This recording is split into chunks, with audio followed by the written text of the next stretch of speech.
ஏன் அப்படி அந்த சிலுவை ஒரு பெரிய அடையாளமா மாறுச்சு? ரெண்டு திருடன் தொங்கினா, இதுக்கு முன்னாடி எவ்வளோ திருடன் தொங்கியிருப்பான், எவ்வளோ கொலகாரம் தொங்கியிருப்பான். ஏன் அடையாளமா மாறுச்சுன்னா, 2000 வருஷத்துக்கு முன்னாடி தொங்கினவரே மகா பரிசுத்தர். அந்த மகா பரிசுத்தர் சிலுவையில் ஏறினதுனால, அந்த தேவனுடைய குமாரன் சிலுவையில் ஏறினதுனால அந்த சிலுவை அடையாளமாய் மாறிற்று. இன்னைக்கு நம்முடைய வாழ்க்கை ஒரு அடையாளமா மாறணும்னா, அழைக்கப்பட்டிருக்கிற நம்மிடத்துல அந்த பரிசுத்தம் வெளிப்பட வேண்டியதா இருக்கிற இல்லாம அடையாளமா மாற முடியாது. பிரியமான ரொம்ப கஷ்டமான காரியம்தான்.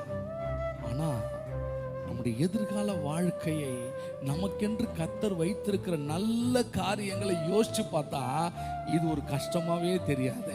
ஏன்னா கர்த்தர் எனக்காக நன்மைகளை வைத்திருக்கிறார். நன்மையை நான் சுதந்திரிக்கிறேன்னா இந்த தீமைகளை விட்டு நான் என்ன பண்ணணும்? விலகி வர வேண்டியது அவசியம்.